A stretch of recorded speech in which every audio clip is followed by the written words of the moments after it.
اسم الثلاثي بشار أحمد وحيد. اسم المعروف به بشار عواجيز كينيا. أنا من الرقة، مواليد 99، 11 أخ. أنا أصغر بي مني 2. درست للصف الثالث وبعدها بطلت، قمت أشتغل عامل. تركت المدرسة مشان أشتغل وأقدم لأهلي مصروف. أولاً هنا بالرقة مثل ما نقول كانت هي عاصمة داعش هنا بالرقة. ثانياً شفنا ظلم منهم ويقصون وقصاص وما قصاص، كرهنا العيشة بالرقة. فذلك توقفت عندهم أني كذا مرة. طبعاً أنا هنا بتواصل مع جيراني ربعي، مع الرفاق صايرين. يوم طلعت وانهزمت تلقوني هم وقال تعال صير معانا، شرحوا لي قصة الرفاق. عجبتني الفكرة انه مثلا أمة ديمقراطية. قلت لهم هم كراد ولا احنا عرب، يعني فهمون انه القصة مزبوط، مثل ما نقول انه ما في فرق بين الكردي والعربي والشرياني. طبعا انا ما سويت دورة السلاح، تدربنا نحن طوابير، تدربنا. والحملة اللي صرت بيها حملة غضب الفرات. طبعا مثلا بي الرفيق الشهيد فهد الكردي من الرقة، من رميلة، استشهد معايا. الرفيق أبو ياسر، اسم الحركة أبو ياسر، من تل أبيض. أبو علي من صرين. هذولا وباقي الرفاق من الرقة من هنا. يعني كنا أخوة وما بيفرق بيننا وبينهم، لا هم أحسن مني ولا أنا أحسن منهم، كنا بالحال واحد. وبعدها قمنا نتعرف على الأكراد بشكل موسع. يعني طبعا هاي أول انتسابي. يوم قمنا نخالطهم ويخالطونا، إنه شفنا الروح الرفاقية اللي عندهم. يوم شفت إنه بيه روح رفاقية وما بيه تميز، مع ضعيف، خلص قلت بدي أكمل لحتى ما يا استشهد يا اما اتصوب. وطبعا يوم انتسبت اني قالوا تستشهد تتصوب تيكون عندك علم. قلت لهم ما عندي اي مشكله.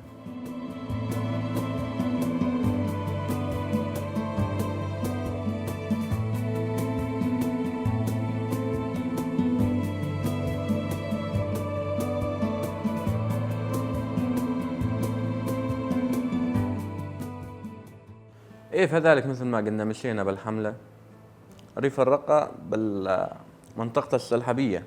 طبعا هنا بي رفيقات صوبا معي،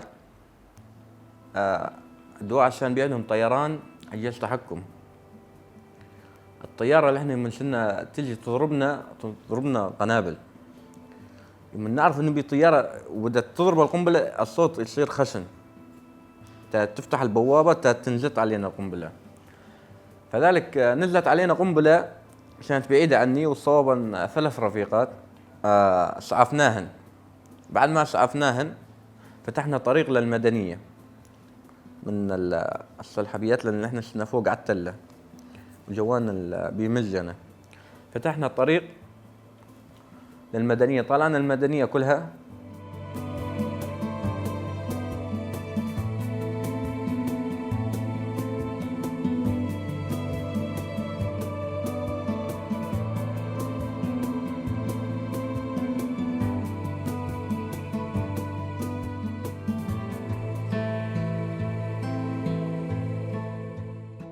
وهنا جتنا مفخخة، ضربناها بالبيكسية بال23 بالدوشكة. ما استفدنا شيء، لأن كانت مفخخة مصفحة من قدام.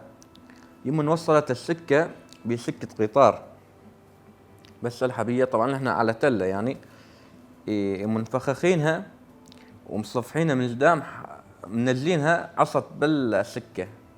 قامت يوم تمشي تضرب الحرف السكة صارت بالنص.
اثنين من الدواعش وضربونا صواريخ حراري. بالأثناء هذا اللي احنا كنا 5 قاعدين استشهدوا معي. الشهيد فادي الكردي، أبو علي، أبو ياسر، وبي رفاق 2 ما أعرف أسمائهم من غير طابور. يوم إن انضربنا أنا كنت قاعد قبلهم من هنا، انضربنا صاروخ. أنا أول إصابة ما صابني شيء، صارت الإصابة بعيني اليسار وراسي هنا. قمت أصيح للرفاق المعاي ياسر فادي، ما يردون علي. بعدها قمت تريد أنسحب باتجاه الرفاق الورائي، نحن كنا جروب اقتحام. رد النوب انضربنا صاروخ. الصاروخ الثاني انضربت عاد بظهري وايدي، الحق ايدي ما بي مفصل هنا ما بي طاير، وظهري الضلوعي كلها مكسره. فذلك اني هنا يعني مثل قمت افقد الوعي. فات الرفيق فيصل وايمن والرفيق اللي اسعفوني. طبعا هنا يوم شفتهم سعفوني كانت اخر لحظه واغمى علي. بعدها ظليت 4 أيام مغمى علي.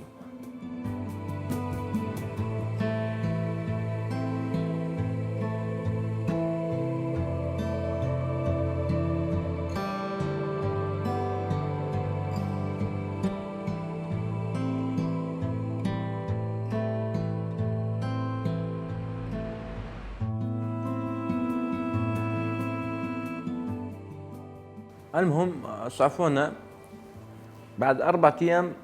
تاني ما صحيت بعد 4 أيام. لقيت حالي بمشفى الأمل بنبج. انه صحيت على حالي غادي. لقيت الرفاق صافيني غاد. بعدها بنهارين النوب خذوني على مشفى الشهيد خابات. ظليت قاعد بيها تقريبا أسبوع، أكثر من أسبوع. وبعدها خذوني على باشور. يعني عم ضحك على وضعي، يعني فت صدمة، انصدمت مثل ما نقول. صار معي مرض نفسي، انه ملفلفاني ولا حتى مشي. طبعا ظليت تقريبا مدة أكثر من شهر ما أقدر أمشي، يعني بالشظايا بالجري. تعقدت نفسيا. فذلك هنا الرفاق ما عافوني، ضلهم يجوني وطول بالك وعندك عمليات وإن شاء الله راح ترجع نفس أولي وأحسن والأمور كلها محلولة. إنه ينطوني يشجعوني يعني مثلا. بعدها قلنا خذوني على مشفى الشهيد خابات. حتى غادي الرفاق ما قصروا معي، قدموا لي أحسن العلاج. بعدها شلون لجنة قال ما وضعه ما يسمح يظل هنا، فذلك بدنا ناخذه على باشور. وخذوني على باشور. عاد هنا باشور أول ما وصلت غادي خيطوا يعني الجرح كان مفتوح وسووا تجريف. وثاني عملية بعدها بعد فترة العيني كان بالشظايا حتين طلعهم. ظليت قاعد بباشور 6 أشهر أتعالج. هال6 أشهر ظليت أتعالج حتى ما مشى حالي مثلا. وعلاج فيزيائي ليدي. ايدي طبعا كانت مو شغالة خالص، انت اشيلها هيش تقع، ما اقدر احركها، حتى اصابعي ما يتحركن. بالعلاج الفيزيائي وهاي كله غادي استتعالج لمدة 6 أشهر.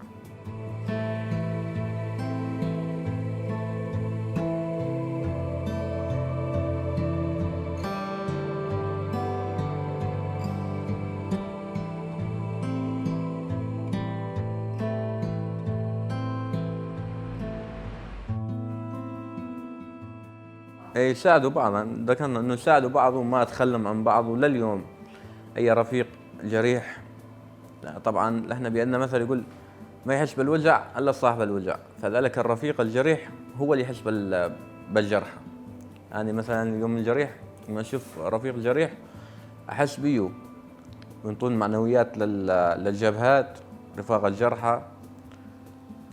تعدينا المرحلة هاي والحاجتين. يعني جاء علي الرفيق دستي قال بدك تروح تسوي دورة سياسية. قلت له أنا هنا طبعا ما تعرف إنه الدورة السياسية شنو هاي. يعني قدنا اول شيء صرنا عسكري، بعدين هاي رحنا عاد قال لي رحت خذاني على شلاغة دورة أكاديمية الشهيد رزقن. يوم رحنا سوينا الدورة غاد يجونا طبعا كنا رفاق مصابين ضمن الدورة، يجونا القمسيون ينطينا مثلا اليوم درس كيف نعيش المجتمع الطبيعي، النقد والنقد الذاتي. صار عندنا فكرة، يعني توسعت فكرتنا تجاه الرفاق، تعلمنا، صار عندنا معنويات. يعني بعد تحرير الرقة طبعا فتحنا مؤسسة دار جرحى هنا على الرقة، وبعدها قالوا انت بدك تروح تستلم مكتب تداوم بالمكتب الجرحى بالاقطان. ظليت المدة الشهر فوق الشهر قاعد اداوم، وبعد النوبة رديت رجعت سويت دورة. قال بي دورة لغة تروح تسويها. قلت شنو دورة لغة؟ قال قراية وكتابة. طبعا أنا أمي ما أعرف أقرأ، فذلك بعثوني على دورة بالطبقة، أكاديمية الطبقة.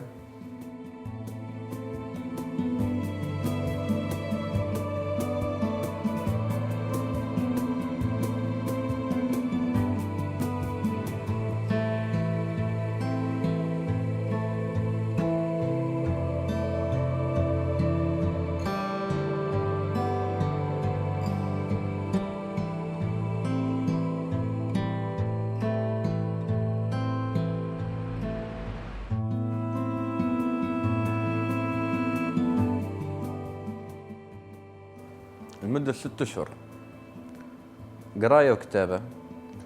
ظلينا نسويها سام يجونا كوميسيونية وأستاذية، وقمنا نعرف نقرأ. يعني قرايتي صارت تمام، وبعدها تخرجت رجعت حتين على الرقة، والحسيت أني موجود هنا بأكاديمية السيد دستي أمانوس، عم نسوي دورة ثانية، ونحن العدد 21 رفاق الجرحى عم نسوي دورة.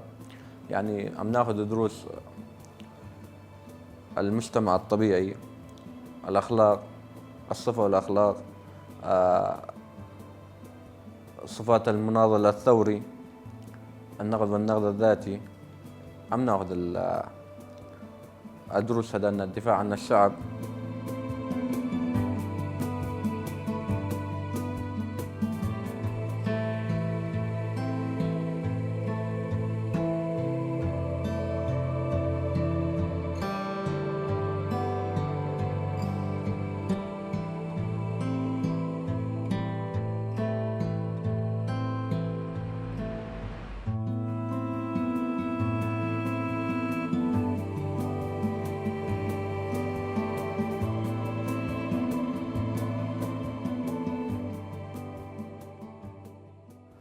عم ناخذ دروس. مثلا اليوم خدينا الدرس اللي ما فهمنا منه، نحن بين بعض نساعد بعض، نحلل مثلا، نطلب مساعدة من القمسيون ونسأله عنها، يرد يعيد لنا الشرح بشكل موسع، يعني نفهم عاد. والحمد لله تعلمنا يعني على كومة أشياء. يعني بالنسبة للحياة اليومية هنا كرفاق جرحى، يعني الرفيق الوضع التعبان تلاقي كل الرفاق جمع عليه، ها شلون صرت، يطمنون عنه، يعني يظل بالهم مشغول عليه حتى يمشي حاله انه يطيب مثلا. لا الحمد لله هنا حياتنا اليومية تمام زينة، يعني ندير بالنا على بعض يعني.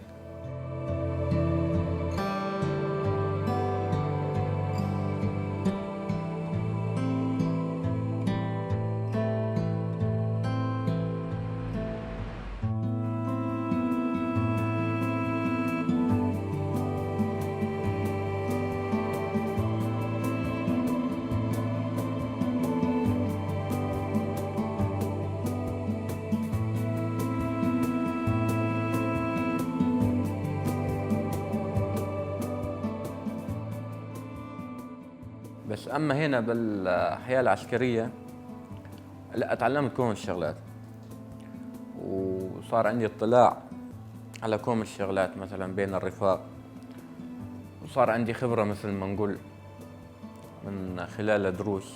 اللي عم نتلقاها ناخذها، والحمد لله وضعنا تمام 100%. نوجه رسالة للقائد عبد الله والجيلان كل الاحترام والتقدير، ونشكره على هالفكرة اللي قدموا لينا وكونه مكون عربي، نشكره من كل قلبنا. ونبعث رسالة لرفاقنا اللي على الجبهات ينتبهون على حالهم ويناضلون بشكل موسع وجيد، ونتمنى الشفاء العاجل لجرحانا والرحمة لشهدائنا.